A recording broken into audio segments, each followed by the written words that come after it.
স্বপ্ন পূরণে আমরাই এগিয়ে।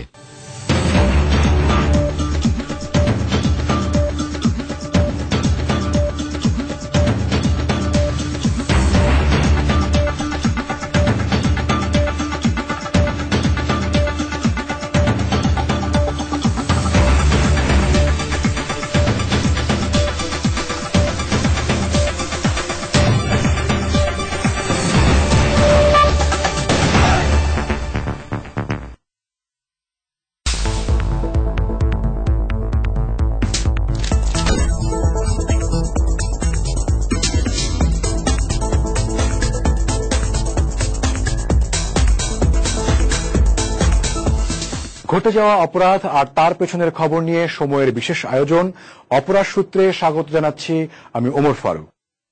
2005 সালের 17 আগস্ট দেশের 64টি জেলার 63তেই একযোগে বোমা হামলা চালায় নিষিদ্ধ ঘোষিত জঙ্গি সংগঠন জামায়াতুল মুজাহিদিন বাংলাদেশ জেএমবি। সেই ঘটনার 7ম বার্ষিকীকে সামনে রেখে এবারের পর্ব জুড়ে থাকছে এ সংগঠনের তৎপরতার নানা প্রসঙ্গ। প্রথমেই জেএমবির উত্থান ও পতনের আদ্যোপান্ত।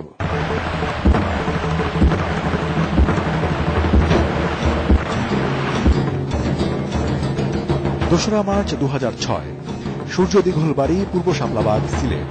নানা নাটকীয় ঘটনার পর কয়েকজন সহযোগী সহ সপরিবারে গ্রেপ্তার হন জঙ্গি সংগঠন জামায়াতুল মুজাহিদিন বাংলাদেশ জেএমবির প্রতিষ্ঠাতা ও আমির শায়েখ আব্দুর রহমান। তারপর র্যাবের জিজ্ঞাসাবাদ ও আদালতে দেয়া জবানবন্দি থেকে বেরিয়ে আসে সে সময়ের সবচেয়ে সংগঠিত ও ভয়ঙ্কর জঙ্গি সংগঠনের নানা অজানা কথা। পর্যবেক্ষকদের মতে শায়েখ আব্দুর রহমানের ব্যক্তিত্বের বিবর্তন আর জেএমবির গড়ে ওঠার ইতিহাস এক ও অভিন্ন। 1959 সালের 7ই জানুয়ারি জামালপুরের এক আহলে হাদিস পরিবারে জন্ম হয় শায়েখ আব্দুর রহমানের। পড়াশোনার শুরু তার বাবা প্রতিষ্ঠিত আহলে হাদিস চিন্তাধারায় পরিচালিত মাদ্রাসায়।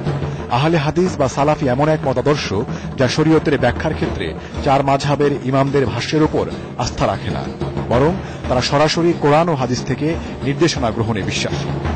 1980 থেকে 85 সাল পর্যন্ত সৌদি আরবের মদিনা বিশ্ববিদ্যালয়ে অধ্যয়নের সময় সালাফি পণ্ডিত ইবনে তাইমিয়ার বই পড়ে শায়েখ আব্দুর রহমান এই মতাদর্শের গোড়া সমর্থক হয়ে ওঠেন। জামায়াতের প্রতিষ্ঠাতা আবুল আলা মওদুদীর মৌলবাদী মতবাদেও আকৃষ্ট হন তিনি। এক পর্যায়ে ছাত্র শিবির মদিনা শাখার সদস্য হন শায়েখ রহমান। দায়িত্ব নেন জামায়াতের মদিনা শাখার আন্তর্জাতিক বিষয়ক সম্পাদকের। মিশরের মৌলবাদী সংগঠন মুসলিম ব্রাদারহুডের সাথেও যোগাযোগ হয় তার। কোন এক সময় আফগানিস্তানে সোভিয়েত শাসনের বিরুদ্ধে সশস্ত্র লড়াইয়ে অংশ নেন শায়েখ আব্দুর রহমান। এসব যোগাযোগ কি আব্দুর রহমানের জঙ্গি হয়ে ওঠার পেছনে কোন ভূমিকা রেখেছিল? তাইমিয়া বলেন, মাওলানা মওদুদী বলেন, ইসলামিক ব্রাদারহুড বলেন, বা ওদের কাছ থেকে ড্র করেছে। 1986 সালে দেশে ফিরে আব্দুর রহমান সৌদি দূতাবাসের জনসংযোগ কর্মকর্তা পদে চাকুরি নেন। বিশ্লেষকদের ধারণা এই চাকুরি আব্দুর রহমানকে revival of Islamic heritage RIHS সহ মধ্যপ্রাচ্যের কিছু এনজিওর সাথে ভালো যোগাযোগ স্থাপনের সুযোগ এনে দেয়। RIHS এর স্থানীয় প্রতিনিধির মাধ্যমে 1995 সালে তখন বাংলাদেশের সক্রিয় একমাত্র জঙ্গি সংগঠন হরকাতুল জিহাদ আল ইসলামীর বাংলাদেশ শাখায় যোগ দেন। প্রশ্ন হল, এতে আব্দুর রহমান কি জামাত শিবিরের কথিত মডারেট ও গণতান্ত্রিক পন্থা থেকে বিচ্যুত হল, নাকি দলটির গোপন সামরিক পরিকল্পনা বাস্তবায়নের নেতৃত্ব নিল? অনেকটা জামাতেরই এজেন্ডা ইন ডিফারেন্ট রুট, সেইভাবে এটা দেখা যায়। যদি কখনো প্রয়োজন হয় এদেরকে আপনার সহায়তা দেওয়া এবং তাদেরকে ওপেনলি সাপোর্ট দেওয়া, সেরকম একটা কাজে ট্যাকটিক্যালি আপনার জামাতের পারপাসটা ভালোই সার্ভ হয়েছে। অন দ্য আদার হ্যান্ড, যখন দেখবে যে দেশে একদম জঙ্গিবাদের কাজ করতেছে, তখন জামাত নিজের বাহবাকে কুড়াতে পারবে যে আমরা তো মডারেট শক্তি, আমরা গণতন্ত্রের জন্য কাজ করি। কাজে সেদিক দিয়ে জামাতের পারপাসটা ভালোভাবেই সার্ভ হচ্ছিল। যুদ্ধ করে আফগানিস্তান থেকে সোভিয়েত ইউনিয়নকে হটানোর উদ্দেশ্য নিয়ে 1980 সালে পাকিস্তান ভিত্তিক জঙ্গি সংগঠন হরকাতুল জিহাদ আল ইসলামী হুজির জন্ম। আফগান ফেরত বাংলাদেশের যোদ্ধারা 1992 সালের 30 এপ্রিল বাংলাদেশে হরকাতুল জিহাদের কাজ শুরু করেন। 1996 সালে কক্সবাজারে হুজিবির 41 সদস্য গ্রেপ্তার হলে খরচ দেয়া সহ তাদের আইনি সহায়তার দায়িত্ব নেন শায়েখ আব্দুর রহমান। কিন্তু ওই সব সদস্য শাস্তি পেলে 1997 সালে হুজি আব্দুর রহমানকে বহিষ্কার করে। মুজিবির হয়ে কয়েকবার কক্সবাজারে আসা যাওয়ার সুযোগে বার্মার আরাকান প্রদেশের মুসলিমদের সশস্ত্র সংগঠন রোহিঙ্গা সলিডারিটি অর্গানাইজেশন আরএসওর সাথে যোগাযোগ গড়ে তোলেন আব্দুর রহমান। বহিষ্কৃত হবার পর সেই সম্পর্ককে কাজে লাগিয়ে নতুন জঙ্গি সংগঠন প্রতিষ্ঠায় আরএসওর সহযোগিতা চান তিনি। সাহায্য চান দক্ষিণ এশিয়ার সবচেয়ে চরমপন্থী সংগঠন লস্করে তাইয়েবার ঢাকায় অবস্থানকারী নেতা আব্দুল করিম টুন্ডা ওরফে বাওয়াজির। বাওয়াজি 1998 সালে আব্দুর রহমানকে পাকিস্তানে লস্করের প্রধান হাফিজ সাইদের সাথে সাক্ষাৎ করিয়ে দেন।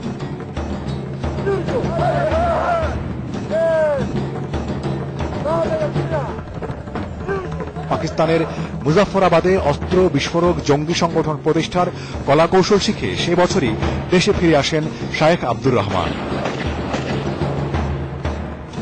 ক্লিয়ারলি এস্টাবলিশ না যে আল কায়দার সঙ্গে উনি একজন ডাইরেক্ট যোগাযোগ। উচ্চ পর্যায়ে বিশেষ করে এবং মিড লেভেলে, শীর্ষ পর্যায়ে এবং মিড লেভেলে আপনারা দেখবেন যে অনেকেই কিন্তু আপনার আফগানিস্তান, পাকিস্তান এবং এই আপনার আরাকান, তিনটা জায়গায় তাদের মুভমেন্ট ছিল একাধিকবার এবং তাদের প্রশিক্ষণ রয়েছে। মেইন পারপাস হলো আরএসওদের সঙ্গে যোগাযোগটা মেইনলি হলো যে আপনার অস্ত্র আদান প্রদান এবং হয়তো কোন রকম ফান্ডিং যোগাযোগ হতে পারে। 1998 সালের এপ্রিলে আরো 7 জনকে নিয়ে শায়েখ রহমান প্রতিষ্ঠা করেন জামায়াতুল মুজাহিদিন বাংলাদেশ জেএমবি। আব্দুর রহমানের অধীনে জেএমবির 6 সদস্যের প্রথম সূরা গঠিত হয়। একজন ছাড়া সবাই উত্তরবঙ্গের এবং আহলে হাদিস আদর্শের প্রতিষ্ঠান ঢাকার যাত্রাবাড়ির জামিয়া আরাবিয়া মাদ্রাসার ছাত্র ছিলেন। শায়েখ রহমান জেএমবির সদস্যদের 4টি স্তরে ভাগ করেন। শুরা বা পরামর্শ সভা জেএমবির সর্বোচ্চ স্তর। এরপরে এহসার সদস্যদের স্থান, তার নিচে গায়ের এহসার এবং সবচেয়ে নিচে সুধী বা সাথী। উপরের যারা শুরা সদস্য তাদের বিজ্ঞ মতামতটাই সিদ্ধান্তের মতো যায় এবং সেই সিদ্ধান্ত আপনার নিচে লেভেলে বাস্তবায়ন করতে হবে। যে এই যে একটা ভার্টিক্যাল মানে কমান্ড স্ট্রাকচার, এই কমান্ডটাই হলো অনেকটা সামরিক বাহিনীর মতো। অনেক বিভিন্ন নথি থেকে জানা যায় জেএমবির নেতা ও কর্মী সংগ্রহের প্রধান দুটি উৎসের একটি হল আহলে হাদিস আদর্শে পরিচালিত উত্তর পশ্চিমবঙ্গের অসংখ্য মসজিদ ও মাদ্রাসা। দ্বিতীয় উৎসটি হল জামায়াত শিবির। জেএমবির 6 শুরা সদস্যের 5 জনই একসময় শিবির করতেন। শুরা সদস্য কুখ্যাত সিদ্দিকুল ইসলাম বাংলা ভাই। তিনি 1995 সাল পর্যন্ত শিবিরের রাজশাহী বিশ্ববিদ্যালয় শাখার নেতা ছিলেন। জেএমবির সামরিক শাখার প্রধান আতাউর রহমান সানি একসময় শিবিরের ইসলামী বিশ্ববিদ্যালয় শাখার নেতা ছিলেন। আরও 3 শুরা সদস্য হাফেজ মাহমুদ, সালাউদ্দিন এবং সালেহীন শিবির ক্যাডার ছিলেন।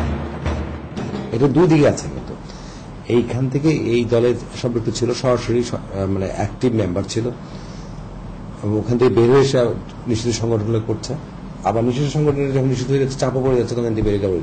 শিবিরের সঙ্গে একটা মোরালেস সবসময় একটা অ্যাক্টিভ লিঙ্কেজ কিন্তু ছিল। তহবিল সংগ্রহ করতে প্রথম দিকে কর্মীদের মাসিক চাঁদা বা ইয়ানত আদায়ের পাশাপাশি বিভিন্ন এনজিওতে চুরি ডাকাতি করে জেএমবি।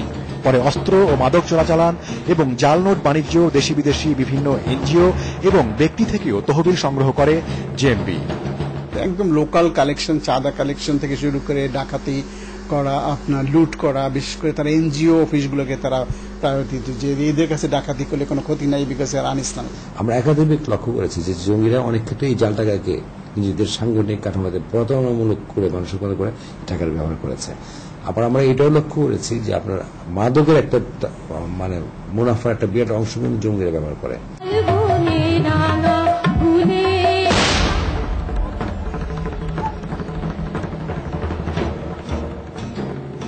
তহবিল সংগ্রহের জন্য এনজিওতে চুরি ডাকাতি দিয়ে সামরিক অভিযান শুরু হলেও সেখানেই থেমে থাকেনি জেএমবি। ধর্মনিরপেক্ষ কণ্ঠস্বর স্তব্ধ এবং বাঙালি সংস্কৃতির টুটি চিপে ধরতে 2000 সালে সাতক্ষীরায়, যাত্রাপালা এবং ময়মনসিংহে সিনেমা হলে হামলা চালিয়ে 30 জনের বেশি নিরীহ লোককে হত্যা করে তারা। আহত হয় 300 জন। 2004 সালে এই অভিযান আরও বেগবান হয় প্রথাবিরোধী লেখক হুমায়ুন আজাদের ওপর নির্মম আক্রমণ এবং রাজশাহী বিশ্ববিদ্যালয়ের জনপ্রিয় শিক্ষক মোহাম্মদ ইউনুসকে হত্যার মধ্য দিয়ে। জেএমবিকে ফাইনাল আপনার military evolution into suicide bombing বা ফেদাইন গ্রুপ কনভার্ট করা, সেটা তারা মনে করছে ইটস আলটিমেট সাকসেস। কাজে সেই হিসাবে তারা ওইটা শুরু করে দেয় ডিসেম্বর মাসে এবং বেশ কয়েকটা অপারেশন পরপর করলো এবং সাকসেসফুল তারা তাদের পয়েন্ট অফ ভিউ থেকে সাকসেসফুল যশোর ঝালকাঠির অপারেশন, যেখানে 2 জন জাজকে তারা ক্লিয়ারলি মারতে পেরেছে। 2004 সালে জাগ্রত মুসলিম জনতার ব্যানারে উত্তরবঙ্গ থেকে সর্বহারা নির্মূলের ধোঁয়া তুলে রাজশাহীর বাগমারা, আত্রাই, রানীনগর এলাকা নিয়ে জেএমবি অঞ্চল গঠন করা হয়। মাসব্যাপী সশস্ত্র অভিযানে বাংলা ভাই মাওবাদী, সংখ্যালঘু ও রাজনৈতিক প্রতিপক্ষের অনেককে প্রকাশ্যে জবাই করেন। তার নির্মম নির্যাতনের শিকার হন অনেকে। এত সব ঘটনার পরও সে সময়ের সরকারের তরফে জেএমবি ও বাংলা ভাই মিডিয়ার সৃষ্টি বলে তার অস্তিত্ব অস্বীকার করা হয়। যখন চাপ আসলো এবং যখন এভিডেন্সগুলো বের হওয়া শুরু করলো, গভর্নমেন্টকে তখন প্রথমত কাজ করতে স্বীকার করতে হয় যে ইটস এ প্রবলেম। দেশে বিদেশে চাপে 2005 সালের 13 ফেব্রুয়ারি সরকার জেএমবিকে নিষিদ্ধ করতে বাধ্য হলেও ঠিক 6 মাসের মাথায় সারা দেশে একযোগে প্রায় 500 বোমা ফাটিয়ে জামায়াতুল মুজাহিদিন বাংলাদেশ জেএমবি নিজেদের শক্তি প্রদর্শনের উৎসবে মেতে ওঠে। 2005 সালের 17 আগস্ট সকাল 10:30 থেকে 11:30টার মধ্যে বোমার শব্দে কেঁপে ওঠে মুন্সিগঞ্জ ছাড়া 63 জেলা।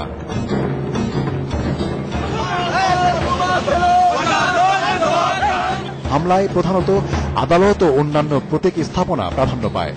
এ সময় 30,000 লিফলেট ছাড়া হয়, যাতে অস্বীকার করা হয় প্রচলিত বিচার ব্যবস্থা ও সংবিধান। হুমকি দেয়া হয় শরিয়া আইন চালু না হলে কিতাল বা সশস্ত্র যুদ্ধের।